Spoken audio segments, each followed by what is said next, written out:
Hey, what's up, everyone? I'm Dr. Marianne Shi Ozawa, and welcome back to another episode of the You're Doing Great Mom podcast. Today, my guest is Susanne Grant, who is a mom of little Hannah, and she works as a birth and healing coach around the globe. She specializes in birth trauma, PTSD, and body issues, and supports women pre- and post-birth. She's super passionate about sharing her story to reduce the stigma on sexual abuse and trauma. Let's welcome Susanne Grant. Hi, Susanne. Hi, thank you so much for having me today. Thank you for taking this time to be here with me. This is No great. problem. I'm looking forward to it. Yeah. So Susanne, this is the first time we've actually met and talked. So during our pre-chat, it was really great to have a nice intro together. So I can tell that we're gonna have a really good conversation. Good. Yeah. That's why I'm here. Yeah, awesome. Thank you. This is good. This is really great. So yeah, I just wanted to start off by asking you how you became a mother, and was it an easy decision for you? And if you can just start with that. Well, it's quite a story, to be honest. I've because of my past in with the PTSD, and I was diagnosed with PTSD myself when I was 17. I've always had a bit of a worry about becoming a mom because the world I've seen wasn't that good. So then to decide to add another human on the planet, I was always like, yeah, no, thank you. At the time, it was in, I think, 2012. I suddenly had a feeling that I was meant to become a mom, that all shifted, which for me was like, oh my God, what am I feeling? But at the time, I was still married to my ex-husband. As you can imagine by the ex-husband bit. He's not a father. Oh, okay. And I knew, I could just feel that he wasn't meant to be the father. So I was like, okay, well, a lot of things changed. I left him, we divorced, I moved to another country. I met up with an old friend who I met years and years before, which is now my husband. And after I moved, of course, we started our relationship, and we became pregnant and had a little girl a year later. So that's great. Very short summary of that year. Yeah. Quite hectic, as you can imagine. Are you open to sharing about your post-traumatic stress disorder? You said that you were 17. So is this something I'm assuming this is how you got into studying and being. Yeah, how it all started. I'm not sure if that's the right way to frame it, but because of the way my parents treated me and the health issues that came with it, when I left home when I was 17, it was right before the exams that they have in the Netherlands. I went to see the doctor, I got the help, and that's when they first came with the diagnosis. PTSD is post-traumatic stress disorder, which is quite common after so many years of trauma and abuse and neglect that your body and mind say, we can't take no more. And your health was suffering. Is that? That's safe to say. I think when I started out high school in the Netherlands, you're 12, and I was finished. I was 18. It's just the normal range for the 6-year path I had. And in kilos, I think I was 20 kilos lighter than when I started when I was 12, and when I was finished at 18. So, wow. Yeah, I was skin over bone. I think that the saying is, there wasn't much left, and I couldn't sleep. Maximum 3 hours of sleep per night. Trying to study, of course, with PTSD, it affects your memory, and especially if you can't sleep well. As we all know, you don't have a good day with remembering stuff if you have one night bad sleep. Well, I didn't sleep at the time. I think it started when I was like 14, and was 4 or 5 years later. So my short-term memory was absolutely gone at the time. So for 4 years, you just didn't sleep well? well, it continued after I left. I think it finally started to balance out until I was like 24 to 25. Mm-hmm. Oh my So it's goodness. now 5 years ago. So I didn't sleep more than 3 hours for a decade.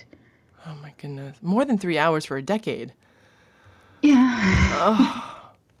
Wow. So that's quite a challenge. Well, trying to, you have your normal relationships, do your courses, do your university stuff, and yeah, as you can imagine, at some point you break. That's just as simple as is. You can only go on for so long. Mm-hmm. And when did you break? For me, the breaking point was when I was in my first year, and I was on my way to university. And like I said, my short-term memory was absolutely shattered. And I remember checking for traffic. So, as I'm Dutch, I look to the right to see if there's a car coming. I see a car coming. I'll just look straight ahead, and I forgot and stepped in front of the car. Luckily, there was time enough to jump back on the curb, but that for me was the message. I walked back home. I sent a message to my teacher saying something has to change because I'm not going to university and put my life in danger just because of what's going on. I sent, my buddies at uni a message saying, guys, this is going on. It's not the end of the world, but it needs dealing with, and I'm gonna do it now. Because I think I was 18 when I sent that message. Okay. My life isn't over at 18. Of course. No, so if things had to be done, changed, and whatever it is what I needed, it's gonna happen now because I just couldn't function, nor did I want to function like that. And so, wow. So that was your first year of university. Yeah. Yeah. And what were you studying? Well, I always wanted to do mathematics or physics, and because of my memory, that was a bit of a stretch. Just because of a bit of a stretch. But that's always something that was hard for me. I had to downgrade, so to say, to a degree in earth science.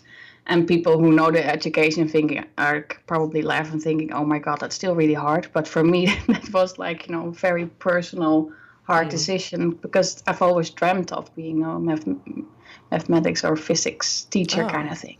Oh, cool. So, yeah. So I'm doing completely something else now. So it was also. I was just gonna say, yeah. That's completely different. Yeah. Yeah. So seeing the bigger picture, I'm happy with how my life turned out, and absolutely grateful what I can give. But that was those things you just have to learn yourself to get to where you have to be. Yeah. And so you said up until age 24, what did you do? What was it that helped you handle this or face the battle of having PTSD? What was the thing that you needed to hang on to learn and train yourself and heal? Well, for me personally, it was not the one size fits all approach kind of thing. So I had a therapist who said, "I can't help you anymore," when I was 17. Then I had another therapist, and then I had a third therapist who was actually rather good. So we made quite some progress.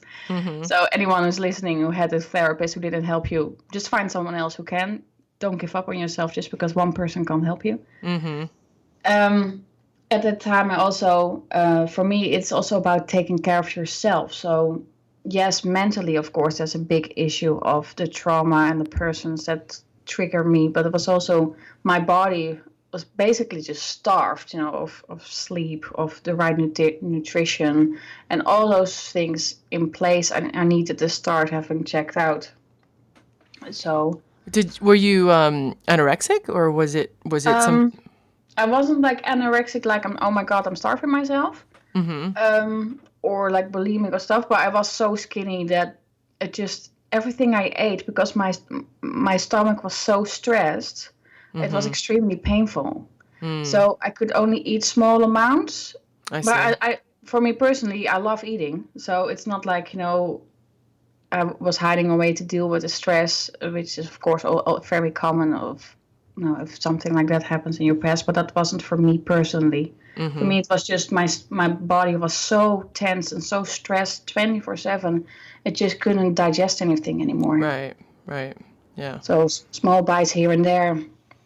Make sure you drink enough, and that had to change. I think for when I left the first 3 years, I think I ate like 8 times a day, like massive portions, just to catch Wow. up on it.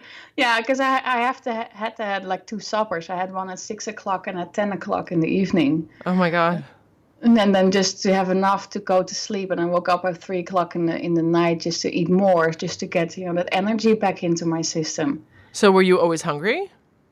Yeah, Yeah. always. It was Yeah. just, I know now that it was just my body craving for whatever mineral, vitamins, or nutrition or rest. Of course, with 3 hours sleep, you need to get your energy from somewhere. If it's not sleep, it's gonna be food or Mm-hmm. drinks or whatever it is where you get energy from. Mm-hmm. Yeah. Yeah. So how old are you now? I'm turning 31 in May, so a couple of Oh, weeks now. okay. And your daughter is a year old? No, a bit older. She is turning 3 in May. Oh, She's okay. week Okay. before, so she's now 2 and a bit. Ah, I see. Okay. Okay, cool. Great. I love that name, Hannah. Me too. That's why we chose it. Yeah.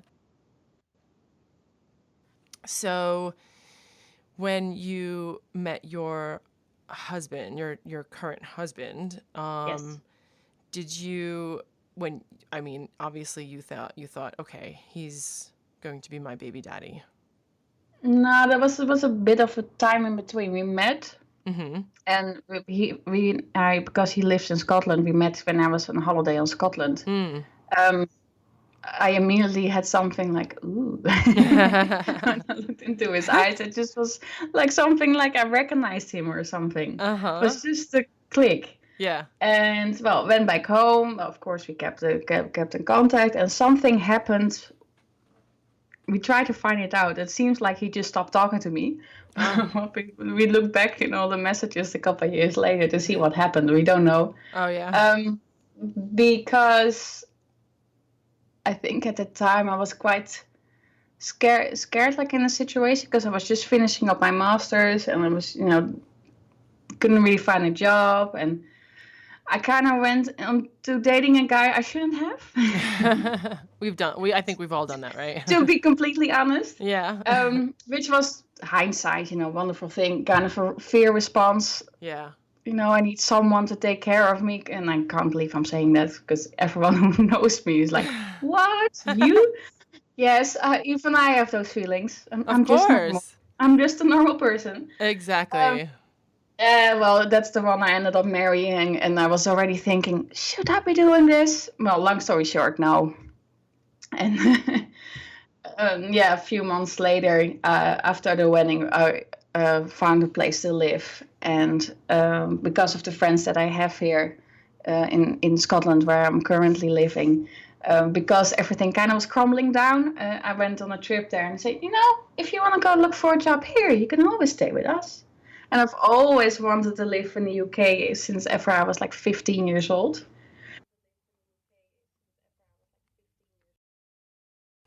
I went home, of course, through Schiphol airport, and I landed, and Amsterdam just didn't feel like my home anymore. And I remember that feeling. I think, what the fuck? Wow, because Amsterdam was always for me like the place I felt like I belonged, because it was like big city, beautiful town, like history, and I don't know, I just felt like I belonged there. And for me to come home, which wasn't my home anymore, was like, okay. So I emailed that friend saying, hey, you know what you offered, right? Would you mind if I take you up on that? No. Okay. So at the time I was already separated from my husband. That was my cue to push for the divorce, because of we had a prenup, because I was already not sure to marry him. We kind of covered that, so it was just a mutual agreement and signing off on the papers, and that was effectively the divorce sorted. That's It was good. just more the paperwork that had to be processed that took a bit longer. So if your God is telling you not to marry someone, listen to me. Yeah. Don't do it, please. Yep. But yeah, long story short, I booked my ticket. I managed to find some storage for my stuff at other friends, and I just got on a plane and moved. That's effectively it. Wow. Yeah, and Nice. well, of course, my husband, and at the time he was on a festival, so he didn't pick me up. Another friend picked me up, but well, a few weeks of dating, and you know how it goes. Mm-hmm. Got pregnant, and no, a year later we had a beautiful little girl. So Oh, turned out perfect. So very can't good. complain. Yeah. It was a bit of a challenge to get through and everything organized and move all the stuff to a different country and all that kind of stuff. But for me as a person, what I want, what I always dreamt of, with a little detour with the ex-husband, I got what I always dreamt of. So Mm. I can't too much. And I learned some valuable lessons in the meantime. So Mm-hmm. Mm-hmm. That's great. Did you get pregnant easily? yeah, because we were on two types of birth control and we still got pregnant. So Oh my gosh. she was ready. Yeah, yeah, yep. I don't. My husband always makes a joke as he went triple Dutch because, of course, I'm Dutch. So yeah, things happen. So we were blessed enough because I know a lot of women struggle these days and getting conceived. That Yeah, that wasn't our story. It right. was yeah. Our And little girl was ready. yeah. That happens when it's like an unexpected thing, even when it's with birth control. A lot of mothers say that. Yep, my baby was just ready to come. Yeah. And we just gotta get ready for her to Yeah, arrive. yep. And so how was the pregnancy? Well, I noticed with my pregnancy because of my past and the PTSD, and especially like trusting others, that kind of got triggered. Mhm. So I did when I had my first appointment immediately. To say to the midwife, look, guys, my mom molested me when I was younger. For me, a female is a trigger, and since we don't have any male midwives on staff, Mm. that's something we need to deal with. Yeah. As well as I noticed, like going in through time, like in my pregnancy, I noticed like things being processed like backwards in time. So the first month was like, around the divorce and that kind of stuff, and like the second month was before that, and I went like all the way back in time through everything, every illness, every trauma I ever experienced. And I'm Mhm. not sure if that's normal if you have had a life and PTSD like me, but that was normal for me. And Mhm. I did say to my midwife, saying, I'm still hanging in there, but is that something we need to look into? And they did offer counseling, and I said, no, at this point, I don't feel like counseling is the way to go. But it did put me on like in a note in my Yeah. notes Yeah. saying, look, guys, you need to be careful with this one because if you're gonna trigger her, Yeah. we don't want that. Yeah. So yeah, and unfortunately, that also midwife got, of course, promoted. Oh. Yay! Oh, you mean because of you? No, she Oh, oh. was just that good, and a position opened up, everything like the head of midwifery kind of thing. So Uh-huh. they pushed her forward, being a senior midwife, Oh. which meant she couldn't support me anymore. And it's quite common here in the UK, at least, that if there's like a past abuse kind of situation, that they try to facilitate seeing as much of the same person as possible, because research shows that if you can trust someone, know someone, it's easier, of course, to relax, open up, and Mhm. give birth. Right. Yeah, yeah, yeah, of course. So yeah, so that was the plan until 34 weeks. Ah, Then I had a midwife whose accent was so thick that even my Scottish husband didn't understand her. really? Can you Yeah. can you imitate her? Can you No, no, do you have a no good fucking a way. good Scottish accent that we can No, because I don't think she was Scottish. I think she was like from the border, so between England and Scotland. But I remember just saying to her, look, English is my second language. I speak it quite well, but I don't know what you're saying here. So can you please repeat it? Because I've got no clue. And then she looked at my husband to repeat what she just said. And he couldn't understand her He well. didn't get it either. So Oh. we kind of left that appointment thinking, I'm due in a few weeks. And this is what we get back? Seriously, I told him she is not walking through my door when I'm in labor. I don't Yeah. care if you kick her out. I said, I don't want her near me. I found that rubbed me so the wrong way. And luckily, the other midwives on staff noticed that I went, fuck you, I'm not coming back. Yep.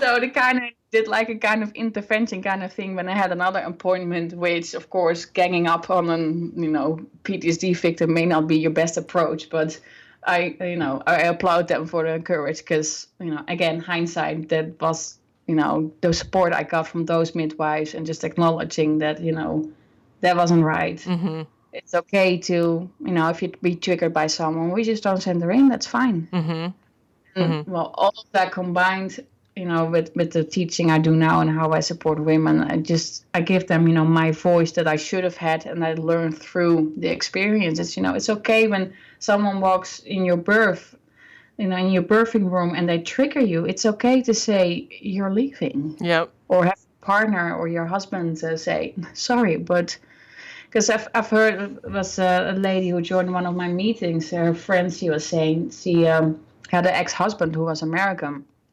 And the midwife who came in, she had an American accent. She says, you're not coming in. I'm here with my new husband, having a baby. And I don't want to be reminded of my ex. And it was not because the midwife was bad at her job or anything negative towards the midwife. It was just for that person a trigger. And it's okay to say, no, I don't want this. It's my birth. So again, I learned a lot of valuable stuff in that time. Good. That's really good. So that midwife came in around 34 weeks. So you handled it because you couldn't understand her. I'm curious what she sounded like. Yeah, I've got no clue. It's been 4 years, but pregnancy pain. Sorry, that didn't stick. Yeah, no, that's fine. And then when did you give birth, and how was the birth? The 15th of May, I gave birth. So that was 3 years ago, so 2014. Again, hindsight, I maybe should have done a bit more on my fear of being alive, just because of the abuse I went through. I've always felt quite unsafe and just scared, just being on the planet, being visible, and that's one of my triggers. So during birth, of course, if you want to be as relaxed as possible, so the muscles can do their job. If there's then a tension going on of I'm not safe, I'm not, that's your body's going to fight itself. Did you have so you had the baby in the UK, of course. Yeah. And was it? We planned to have a home birth. I changed the plan halfway through to go to the hospital to have a water birth. Did you? Yeah, okay. That felt right at the time. So again, just follow your instinct, Yes. and I did. Yes. and did you have a water birth? Yeah, it was lovely. Absolutely lovely. Good. So it was, our daughter was 9 pounds 2, so that's a little over 4 kilos, and she had her arm up as well. So she was kind of like a superhuman, coming out with hands first. And then, so probably if I would have stayed home, that would have given me more complications. So me following my instinct and saying, guys, I need to be on all fours in the water. That provides more space for the type of birth and the size. Of course, she was. So yeah, that was my instinct was spot on on that one. How many weeks were you? Well, it was on the due date, or at least the due date we said we would give birth. Oh, right, okay. So because I felt it was the Thursday before a certain weekend. My husband had a feeling it was going to be that weekend, so we already booked in like free time from him for work and stuff. I mean, we kept saying that to our midwives because the first time they did like a calculation, it was the 15th of May. We said, we agree. Second time they changed it to like the 23rd of May. I was like, no, it's going to be the 15th. Yeah. So we gave birth on the 15th. And it was like, oh my God, you're so early. No, I'm not. I told you I was going to be a labor today. What do you mean? For some reason, we just knew. And I don't know if that's just Hannah being so powerful in her soul that she just, signals all those things to us. But for some reason, we just knew that was going to be the day that our daughter would be born. And so she did. That's great. And was it a long labor? And did you feel, if you had a good water birth, it sounds like you've handled it really well. I mean, the safety that you felt was there. Yeah. Yeah, it's statistically speaking, it was not that long because the first births are average 24 hours. Mm-hmm. Mine was 18. Mm-hmm. But I know that with the work I do and the hypnobirthing, that the technique they use, it can be a lot shorter. But because of the tension and the fear that got triggered at the beginning, Did you? yeah, And so you just a little did. bit more time. So you did hypnobirthing.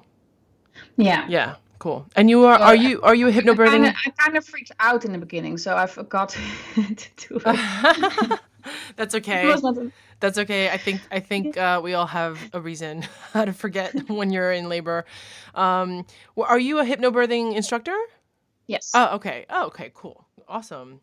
And that's the education that you offer around the Yeah, world. as well. Okay. Yeah. Yeah. Yeah, I did hypnobirthing too. Did you like it? Oh yeah, I did it. Did it work for you? Oh yeah. Oh yeah. I forgot to do the briefing from the start, so it was not until one of the midwives said, "Maybe you want to take a couple deep breaths," because in every situation when someone is freaking out, you tell them, "Take a deep breath." Yeah. I should have started with that, and it was until that was like, "Oh yeah, I'm Yeah. breathing, Yeah. doing something difficult, challenging. Oh, that helps." It's You don't run up a flight of stairs without breathing. Yeah. Well, You it's may the want to most do useful. It's the most useful advice. absolutely Yeah. breathe, Breathe. Just breathe. breathe, relax, breathe, feel safe. So Yeah. I'm interested to know, how was it for you in the beginning, the first few weeks with your daughter? Just I can imagine you had to go through a big shift psychologically and emotionally, because it's your daughter, and because you had some abuse it sounds like from maternal Well, abuse. So yeah. what was that like for you in the first, well, especially the first few weeks, but like the first 3 to 6 months? Yeah, you have good days and bad days. We wanted to breastfeed in the beginning, and obviously with Hannah being 9 pounds two and 4 kilos, she eats a lot. Yep. My skin needed to get used to that. It didn't as well, and I know my boundaries just because of all the shit I've been through. I know who I am, and I know how far I can stretch before I break, so to say. But everyone kept saying, "No, you're doing so great. Listen to me. I'm not doing great. I'm telling you I need help. And on day 6, well, obviously my skin wasn't responding as well as we were hoping for. Hannah was starting to taste blood when she drank the milk. Of course, blood isn't as yummy as mama milk. So she was like, "I don't want this." And then you have, a 9 pounds two baby who is very hungry but can't drink. So it was the night before my birthday, because my birthday was a week later, or is a week later. I'm still the same day, of course. And I just broke in the middle of the night. I absolutely broke. And a friend of mine gave us a hand pump, for the express of the milk. And I just said, "I'm not doing it anymore."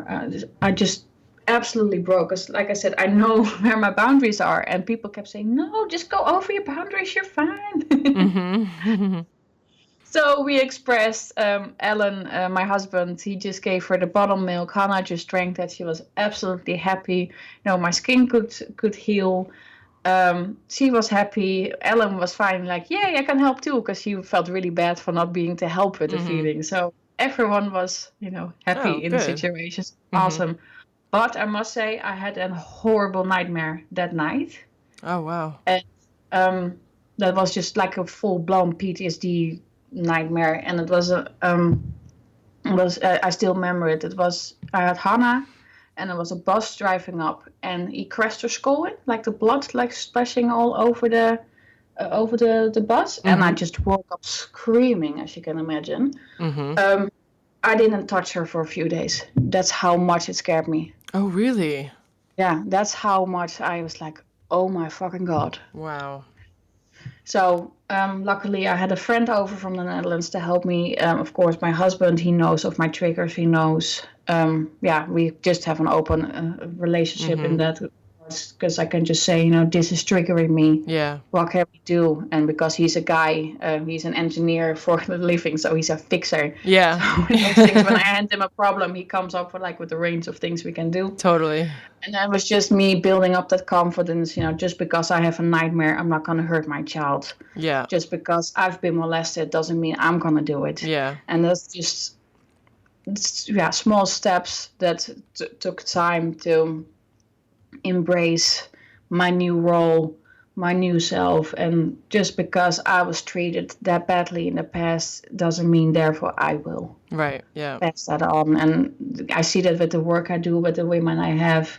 Everyone that walks through my door, everyone says it stops with me. The abuse, the negative self-talk. And I think that's the moment for me as well, that most important, that even though I have my triggers and sometimes snap to Hannah, I would, give her, well, first of all, apology if it's not, was not meant to happen. Mm-hmm. And just provide context. I can have bad days and that's okay, but Papa, Mama will always come together and solve it together. Mm-hmm.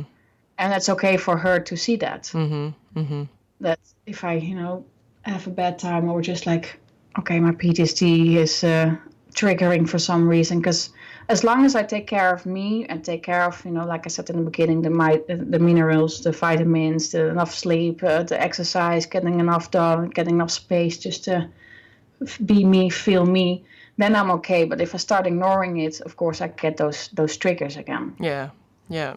So self-care comes first in our family. Oh. If I'm not okay, if my husband is not okay, we can't be the unit we want to be. Exactly. That's huge. And that's what I'm hoping to spread with sharing my story, and of course with PTSD and the way I am. You can ask me anything and I'll answer it. You may not like the answer, but then you should not have answered. Ask me a question. Definitely. I will give you my honest answer anytime. That's great. And that's just why it's so important. And I just want women to know that things can be horrible. And if I see where I came from, oh my God, dude, it's, if I can do it, anyone can. But you need to be willing to work through your demons and find the light again. Mm-hmm. Because it's there. Trust me. Yeah, that I just had the chills because, because, I think that it's probably more women than we realize have had traumatic experiences, and I think a huge gap is women just don't know where to turn to and where to even start, so I think that start with me. I just think it's really, you were so young. It just and you said it started, did the abuse start at 14, or was it before that, or you just started to feel the PTSD at 14? Hindsight, I think it was actually my own birth that was traumatizing. Got it. Okay. So So my brain was already like in a freeze, flight, fight response. So I was already like wired to stress, and then everything that happened just pushed me over the edge. Yep. If that makes sense. Absolutely. Because the people that I take care of in my practice, the women and the women that bring in their babies, one of the major benefits of me checking not only the baby's nervous system, the baby's spine, but the mother's body, to allow for as much of a healing process and a safe experience and a pleasant birth, so to speak, pleasant in that it was a positive experience. Yeah. You felt empowered by it. Absolutely. Yeah. So it's so important, because people don't realize how much not only physical trauma birth can be. So meaning, just to be specific about structure, just your the structural misalignment of the body, but birth trauma, it's encompassing every single part of yourself as within the human experience. Yeah. So It's very real. Yeah, very, very real. And I know some other women that can say that their PTSD like symptoms and emotional angst, they feel that it probably comes from the birth process, their birth experience. So that's really It's huge. so important how Yeah. we were born. Oh yeah, And it can it also is. be like powerful stuff, because like with the way I was born, yes, I've got the negative triggers, but for example, I'm really good at processing information quickly, which for me personally, how I believe how it works is also part of my birth experience. So it's not like everything is bad, and you see a lot of times that babies that were born and were like placed in like what's the word in English, the like a tiny little bed that warms up. They call them again. A bath that warms up. No, like when they're too young to born. Yes, an incubator. Thank you. Yes. That's the word I was looking for. Yeah, so you see that they sometimes bond with the machines, and when they're older, they're really good like in technical stuff, even though the relationships with people are a bit more difficult. So it's not like everything is bad because of the way we were born. There are, the cons and pros, so to say. But of course, if it's limiting us, like for example me, I hanged myself during my birth, so I couldn't wear anything around my neck for a long time.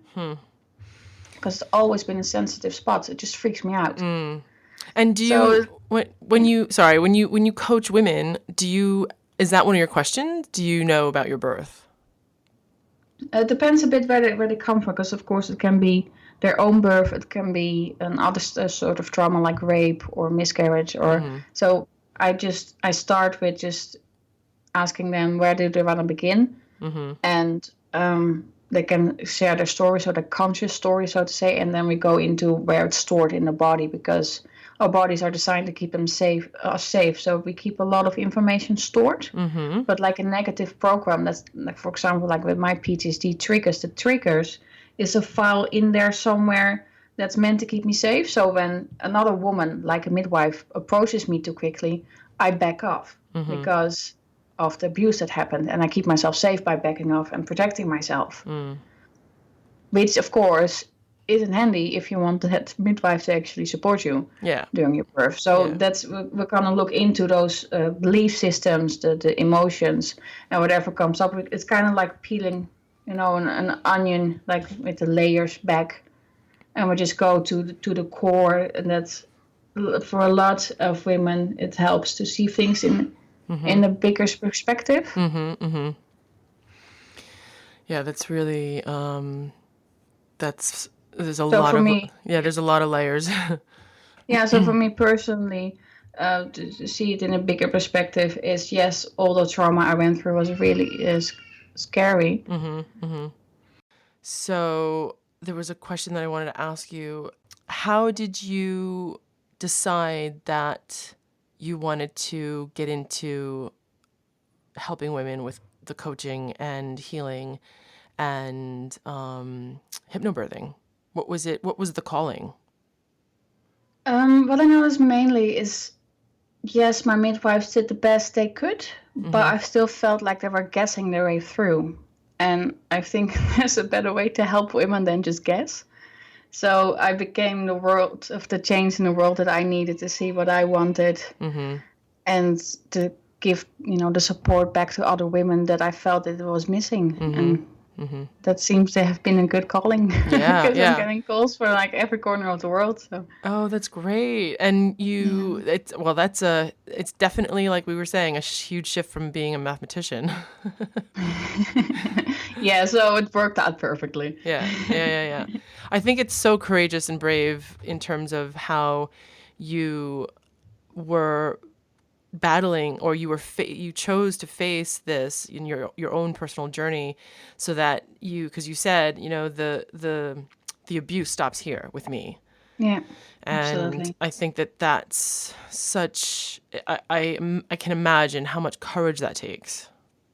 Yeah, it's breaking patterns, beliefs in systems, in like in families, and things that are passed down the family line, even genetics, or the structures we have on how to treat yourself, mostly because a lot of it boils down in how we talk to ourselves, how we tell ourselves we're not worthy or we don't deserve anything, or that's the first thing you need to do, that you start telling yourself, I do love myself, I am worthy. And if it's going to stop, it stops with me. So you need to change that inner world, and that's going to reflect everything around you towards your children or family, or be the change you want to be. That's awesome.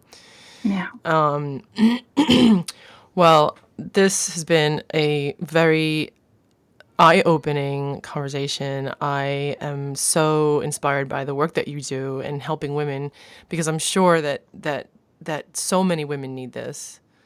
Absolutely. There's so many different ranges of abuse and women that need special healing and recovery.